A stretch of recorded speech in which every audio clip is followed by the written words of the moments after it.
Hi friends, जैसे कि आप लोग हमने फर्स्ट वीडियो में क्वेश्चन नंबर 1 टू लेके 5 सारे क्वेश्चन कर लिए थे। In this video we are going to cover question number 6 से लेके हम उसके आगे के क्वेश्चन कवर करने वाले हैं। तो आपको इस वीडियो में बने रहना है। अगर आपने चैनल को सब्सक्राइब नहीं किया तो प्लीज़ सब्सक्राइब कर दो, क्योंकि इस चैनल से आपको फ्यूचर में आपके एजुकेशन में बहुत फ़ायदा मिलेगा। बहुत तरीके की चीज़ें आप इनमें इन डेप्थ एनालिसिस करता हूँ हर क्वेश्चन का, तो इसलिए आपको समझने में आसानी होगी। ठीक है। How is the financial position of firm establish. Financial position of firm की कैसे पता चलती है। फाइनेंशियल पोजीशन मतलब क्या होता है, कंपनी के पास कितना पैसा है, कंपनी अपने सारे डेटर्स का जो पैसा है वो रियलाइज़ करने के बाद कंपनी के पास जो फिक्स्ड एसेट्स में पैसा है, जो भी मतलब कंपनी के पास पैसा पड़ा हुआ है, वो कंपनी जब अपनी लायबिलिटी को पे कर देगी तो उसके पास कंपनी के पास पैसा बचेगा कि नहीं बचेगा, कंपनी क्या अपनी लायबिलिटी को पूरा पे कर पाएगी कि नहीं कर पाएगी। ये होता है financial position of A firm. ठीक है। फाइनेंशियल पोजीशन किसके द्वारा यूज़ किया जाता है, जो पैसा कंपनी में लगाना चाहते हैं या जिन्होंने कंपनी में पैसा लोन दिया है। जैसे बैंक के कंपनी को लोन देते हैं तो वो देखते हैं कि जो हम लोन दे रहे हैं कंपनी को, क्या कंपनी उस लोन का रिपेमेंट टाइम पे कर पाएगी कि नहीं कर पाएगी, क्या कंपनी उसका प्रिंसिपल और इंटरेस्ट दोनों टाइम पे दे पाएगी कि नहीं दे पाएगी। जो भी बैंक या फाइनेंशियल इंस्टीट्यूशन इन्वेस्टर कंपनी में पैसा लगाता है तो कंपनी की फाइनेंशियल पोजीशन को देखता है। क्या कंपनी मतलब इस पोजीशन में है कि वो अपने सारे क्रेडिटर्स का सारे जो लाइबिलिटी है उसका पेमेंट कर पाए। अगर वो इस मतलब पोजीशन में है कि लाइबिलिटी का पेमेंट कर पाए, सारे क्रेडिटर्स का पेमेंट कर पाए, तो वो अच्छी कंपनी मानी जाती है गाइस। ठीक है गाइस, तो इसमें आपको समझने में कोई दिक्कत नहीं आ रही होगी। Hope so. मैं आपसे ये अज्यूम करता हूँ। क्वेश्चन नंबर 7 क्या है, name of the branch of commerce जो सारी एंट्री को रिकॉर्ड करता है। देखो एंट्री जो अकाउंटेंसी में मतलब फाइनेंस में एंट्री कौन से रिकॉर्ड होती है, जो मॉनेटरी टर्म्स में कन्वर्ट किया जा सके। जो मॉनेटरी टर्म्स में कन्वर्ट नहीं किया जा सकता उसको एंट्री रिकॉर्ड नहीं कर सकते हम। ठीक है। जैसे कि मान लो आपकी कंपनी में आज बहुत ही सीनियर लेवल पे कोई बंदा अपॉइंट हुआ, तो आप उसको फाइनेंस अकाउंटेंसी में रिकॉर्ड नहीं कर सकते। आप उसको ऑफर लेटर दोगे जॉब के लिए, उसको ऑफर लेटर दोगे, पर उसको आपने कोई पैसा नहीं दिया तो इसलिए वो मॉनेटरी टर्म में कन्वर्ट नहीं किया जा सकता, या आपने उसको कोई ऐसी फैसिलिटी नहीं दी जो उस मॉनेटरी टर्म में कन्वर्ट किया जा सके। ठीक है। पर आप जब उसको पेमेंट करोगे, सैलरी की पेमेंट करोगे, बोनस की पेमेंट करोगे मान लो, और आपने उसको इंसेंटिव दिया, अगर उसने ज़्यादा सेल करवाई कंपनी में या ज़्यादा फ़ायदा करवाया, उसके बेसिस पे आप उसको इंसेंटिव दोगे, तो आप उसको रिकॉर्ड कर दोगे। जो उसको रिकॉर्ड करने का प्रोसेस है उसको कहता है बुक कीपिंग। बुक कीपिंग मतलब जो भी सारी ट्रांजेक्शन होती है उसको मॉनेटरी टर्म में रिकॉर्ड किया जाता है, और सिस्टमेटिक बेसिस पे। सिस्टमेटिक बेसिस मतलब डेज वाइज, मतलब आज की 1 तारीख हो तो 1 तारीख को रिकॉर्ड कर दिया, 2 तारीख को 2 तारीख को रिकॉर्ड करा, 4 तारीख को 4 तारीख को रिकॉर्ड करा, मतलब जो जिस डेट की ट्रांजैक्शन है वो डेट वाइज रिकॉर्ड होगा। तो book keeping is the branch of commerce जो मॉनेटरी ट्रांजैक्शंस की सारे रिकॉर्ड को मेंटेन करके रखता है। ठीक है। Give 1 point of discussion between book keeping accounting. Book keeping क्या है, एक बड़ा सा गोला बनाओ, उसमें एक बिंदु डाल दो, तो वो क्या है बुक कीपिंग। और अकाउंटेंसी वो बड़ा गोला है। तो बुक कीपिंग मतलब बुक कीपिंग का ऑब्जेक्टिव क्या होता है कि ट्रांजैक्शन को रिकॉर्ड करना सिस्टमेटिक बेसिस पे। पर अकाउंटिंग का क्या मतलब होता है कि जो ट्रांजैक्शन रिकॉर्ड हुई है उस ट्रांजैक्शन के बेसिस पे आपका लेजर बनाना, उस ट्रांजैक्शन के बेसिस पे लेजर को बैलेंस शीट और प्रॉफिट एंड लॉस में डालना, उसके बाद प्रॉफिट एंड लॉस और बैलेंस शीट बनाना।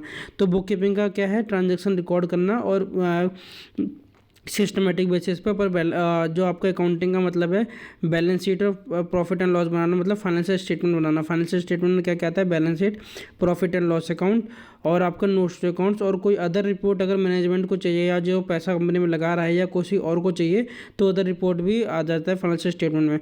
तो बुक कीपिंग के बेस पे ही सारा काम होता है। तो बुक कीपिंग मतलब उसको बेस माना जाता है बुक कीपिंग को। ठीक है। What is the end product of financial accounting. Financial accounting का एंड प्रोडक्ट क्या होता है। देखो फाइनेंशियल अकाउंटिंग मतलब पैसे की अकाउंटिंग। ठीक है। एंड प्रोडक्ट क्या होता है किसी फाइनेंशियल अकाउंटिंग का, जो हम बैलेंस शीट फाइनेंशियल स्टेटमेंट बनाते हैं जिसमें balance sheet, profit and loss account, notes to accounts और आपका कोई अदर रिपोर्ट होता है, वो रिपोर्ट किसी यूज़र को देना जो उसको यूज़ करना चाहता है। जो बैंक भी हो सकता है, आपका बैंक हो सकता है, कोई फाइनेंशियल इंस्टीट्यूशन हो सकता है जिसने कंपनी को लोन दिया हो, आपके मैनेजर्स हो सकते हैं, मैनेजमेंट हो सकती है जिसको कंपनी के प्रॉफिट कैसा बढ़ाना है उसको सोचना हो, कोई आपके ऑनर्स हो सकते हैं वो देखना चाहते हैं कि कंपनी हमारे पैसे पर डिविडेंड हमें दे पाएगी कि नहीं दे पाएगी। ये गवर्नमेंट देखती है कि भाई कंपनी ने जो सेल करी है, जो परचेस करी है, उस पर टैक्स दिया कि नहीं। जैसे जीएसटी, सेल के ऊपर जीएसटी लगता है तो वो देखेंगे कि कंपनी ने सेल के ऊपर जीएसटी का पैसा दिया कि नहीं दिया, कंपनी ने प्रॉफिट पे टैक्स दिया कि नहीं दिया। ठीक है। The end product of accounting is the financial statement. Financial statement मतलब profit and loss account, balance sheet और कुछ रिपोर्ट जो इन्फॉर्मेशन देता है यूज़र को। Financial position and profitability of the enterprise. Financial position मतलब बैलेंस शीट का profitability मतलब प्रॉफिट एंड लॉस अकाउंट को फाइनेंशियल पोजीशन का मतलब इन्फॉर्मेशन देता है कि मतलब कंपनी पे जो असेट्स हैं वो कंपनी की लायबिलिटी को पे करने के लिए सफिशिएंट है कि नहीं है। अगर इनसफिशिएंट है तो कंपनी ऐसा क्या काम करे कि उसको अपने असेट्स उनको बढ़ाने पड़े जिससे वो अपनी लायबिलिटी की सारी पे कर पाए। और प्रॉफिटेबिलिटी मतलब जो कंपनी काम कर रही है, बिजनेस कर रही है, क्या कंपनी उससे प्रॉफिट ले रही है कि नहीं दे रही। ठीक है। Name of any two user of accounting information, जो अकाउंटिंग इन्फॉर्मेशन के कोई दो यूज़र बताओ। अकाउंटिंग इन्फॉर्मेशन कौन कौन यूज़ करते हैं? सबसे पहले ओनर्स करते हैं। ओनर्स इसलिए करते हैं कि भाई जितना हमने पैसा कंपनी को दिया है, क्या कंपनी प्रॉफिट कमा के हमें प्रॉफिट का हिस्सा देगी कि नहीं देगी। इन डिविडेंड के रूप में प्रॉफिट का हिस्सा कंपनी ओनर्स को देती है जिनके पास कंपनी के शेयर्स होते हैं।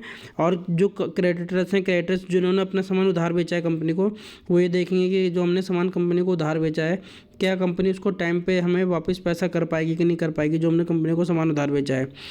ठीक है। वैसे ही रेगुलेटर्स होते हैं। रेगुलेटर मतलब गवर्नमेंट होती है। गवर्नमेंट ये देखती है कि भाई हम टैक्स का पैसा कंपनी दे रही है कि नहीं दे रही। वैसे ही आपके जो लेंडर्स होते हैं, बैंक्स होते हैं, वो देखते हैं कि हमने जो लोन कंपनी को दिया है, कंपनी क्या उस लोन का रिपेमेंट टाइम से कर पा रही है कि नहीं कर पा रही। Who are the internal user of accounting information. देखो अकाउंटिंग इन्फॉर्मेशन के दो तरह के यूज़र होते हैं, एक इंटरनल एक्सटर्नल। इंटरनल वो होते हैं जो कंपनी के मतलब एक्टिविटीज़ में जिनको फ़ायदा होता है, जैसे कि ऑनर्स, कंपनी अच्छा परफॉर्म करेगी, प्रॉफिट अच्छा होगा। मैनेजर्स, कंपनी को जो अगर प्रॉफिट अच्छा होगा तो मैनेजर्स को इंसेंटिव मिलेगा, सैलरी मिलेगी और अच्छा कंपनसेशन मिलेगा मैनेजर और ऑफिसर को। डायरेक्टर और पार्टनर्स क्या होते हैं? डायरेक्टर कौन होता है? जो कंपनी के ऑनर्स होते हैं उन्हीं को डायरेक्टर और पार्टनर्स कहा जाता है। तो उनका क्या है? प्रॉफिट में हिस्सा होता है। कंपनी अगर अच्छा परफॉर्म करेगी तो उनको अच्छा प्रॉफिट मिलेगा। जो एक्सटर्नल यूजर होते हैं, एक्सटर्नल यूजर क्या होते हैं? जो बस ये देखते हैं कि कंपनी से हमें क्या बेनिफिट होने वाला है, कंपनी कैसे चल रही है, और मतलब कंपनी के प्रॉफिट से उनको लेना देना नहीं होता। जैसे कि क्रेडिटर्स को क्या लेना देना है? क्रेडिटर्स को लेना देना होता है कि भाई जो उन्होंने सामान कंपनी को उधार बेचा है, कंपनी उसका पेमेंट टाइम से कर दे। लेंडर्स क्या होता है? लेंडर ये देखते हैं कि भाई हमने जो कंपनी को लोन दिया है वो कंपनी लोन का पेमेंट टाइम से कर दे।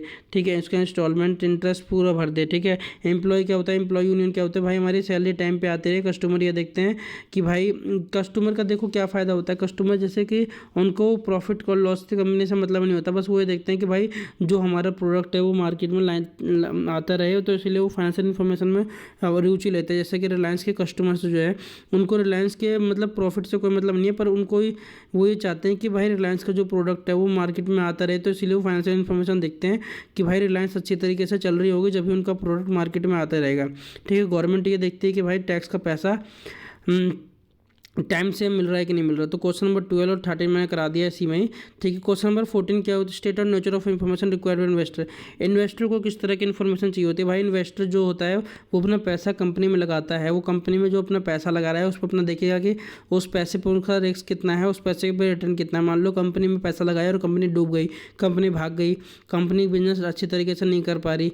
ठीक है। तो उस पर उनका रिस्क है, तो वो भाई जो मान लो पैसा लगा रहा है उसको ये लगता है कि कंपनी इन फ्यूचर बहुत अच्छा ग्रो करेगी, तो उसका पैसा भी उसके साथ धीरे धीरे ग्रो होगा और उसके पैसे पे अच्छा रिटर्न आएगा। तो भाई इन्फॉर्मेशन उसको इन्वेस्टर को क्या चाहिए होती है? उसको इन्वेस्टर को ये इन्फॉर्मेशन चाहिए होती है कि भाई जो वो पैसा लगा रहा है क्या कंपनी कोई ऐसे पे कंपनी के ब्याह पे उसका रिस्क है या रिटर्न है। अगर कंपनी अच्छी है तो उसको रिटर्न मिलेगा अच्छा। अगर कंपनी का प्रॉफिट कम हो रहा है कुछ सालों से, कंपनी कुछ सालों से अच्छा परफॉर्म नहीं कर रही, कंपनी और एम्प्लॉय के बीच में डिस्प्यूट हो रहा है, कंपनी और कस्टमर के बीच में डिस्प्यूट चल रहा है, कंपनी अपना लोन का पैसा टाइम से पे नहीं कर पा रही, तो इन्वेस्टर के इन्वेस्टमेंट पर उस पर रिस्क है, क्योंकि भाई वो भी कंपनी इन फ्यूचर उसका पैसा भी पे नहीं कर पाएगी। ठीक है। क्वेश्चन नंबर 15 क्या है? What are the type of information required by long term investor. Long term investor ये देखते हैं कि भाई जो वो पैसा लॉन्ग टर्म लगाने वाले हैं क्या कंपनी उस पैसे को रीपे कर पाएगी। उस कंपनी की क्रेडिट वर्थनेस चेक करते हैं, क्या कंपनी ने जो क्रेडिट लिया है किसी कस्टमर से, या कस्टमर हमसे पैसा लेगी, क्या उसकी मतलब ऐसे उतना वर्थ है कि वो पे कर पाए। Ability of the enterprise to pay interest, क्या कंपनी के पास एबिलिटी है कि उसको इंटरेस्ट पे कर पाए, रिपेमेंट कर पाए, क्योंकि कंपनी क्रेडिट वर्टनेस देखेंगे क्या कंपनी उतने पैसे की है जो जितने अमाउंट को उसको लोन चाहिए, क्या कंपनी की एबिलिटी है उतने अमाउंट का लोन लेने की, ये सब हम देखते हैं। क्वेश्चन नंबर 16 क्या होगा? What are the information needs of management. Management को क्या क्या इन्फॉर्मेशन चाहिए होती है? मैनेजमेंट क्या देखती है कि भाई मैनेजमेंट ये देखेगी कंपनी की जो सेल्स है कहीं कम है कि नहीं। अगर सेल्स कम है तो भाई उसको सेल्स को कैसे बढ़ाना है, सेल को इंक्रीमेंट्स कैसे करना है, सेल्स पर्सनल को कमीशन देना है, इंसेंटिव देना है, वो सारा सेल्स के बेसिस पे ही होता है भाई। सेल्स के बेस कंपनी देखिए, कंपनी का कोई ऐसा सेगमेंट है, ऐसा कोई हिस्सा है कंपनी में जहाँ पे खर्चे ज़्यादा हो रहे हैं। मान लो दिल्ली में 4 जगह ब्रांच है, तो कौन सी ब्रांच में खर्चा ज़्यादा हो रहा है, उस खर्चे को कम कैसे करा जाए जिससे कि कंपनी का प्रॉफिट बढ़े। तो ये देखा जाता है सेल्स, कॉस्ट और प्रॉफिट। सेल्स बढ़ाना मैनेजमेंट का उद्देश्य होता है, कॉस्ट को कम करना होता है और प्रॉफिट को बढ़ाना होता है। अगर सेल्स बढ़ जाएगी, प्रॉफिट का और कॉस्ट कम हो जाएगा तो प्रॉफिट ऑटोमेटिकली बढ़ जाएगा। तो इसी के बेसिस पे ही, सेल्स, कॉस्ट और प्रॉफिट के बेसिस पे ही वो आगे की प्लानिंग करते हैं कि आगे हमें किस तरीके से काम करना है जिससे फ़ायदा कंपनी को हो, कंट्रोल कैसे करना है कॉस्ट के ऊपर, और डिसीजन मेकिंग करना होता है कि किस एरिया में हमें काम करना चाहिए और किस एरिया में हमें बंद कर देना चाहिए, किस एरिया कौन से प्रोडक्ट हमें ज़्यादा सेल करना चाहिए, कौन सा प्रोडक्ट कम करना चाहिए। वो भाई कंपनी के फाइनेंशियल इन्फॉर्मेशन के बेसिस पे तय होता है कि भाई सेल्स के डाटा के ऊपर तय होता है कि किस पोजीशन में कंपनी को ज़्यादा फायदा होगा। ठीक है गाइस, तो यहाँ तक हमने क्वेश्चन नंबर हमने 16 तक कर लिया सारा। उसके बाद जो मैं नेक्स्ट वीडियो बनाने वाला हूँ, उसके बाद मैं नेक्स्ट क्वेश्चन की जो बच रहे हैं आपके वो सारे क्वेश्चन कराऊंगा उसके अंदर, और उसके बाद और भी वीडियो आएगी। तो अगर आपने चैनल को अभी तक सब्सक्राइब नहीं किया तो प्लीज़ सब्सक्राइब कर दो, और अपने दोस्तों यारों में भी चैनल को बता दो उनको, और वो भी उनसे भी सब्सक्राइब करा दो। Thank you guys, love you all, please support us. और अगर आपको वीडियो को क्वालिटी को और इन्हेंस करना है तो आप इसको 1.5 में भी रिवीजन के लिए देख सकते हैं बाद में। बार बार देखो वीडियो को, समझना है तो बार बार देखो, समझने की कोशिश करो, उसके बाद भी समझना है तो प्लीज़ कमेंट कर देना, तो मैं उसको अच्छी तरह डिटेल वाइज आपके लिए ले आऊँगा।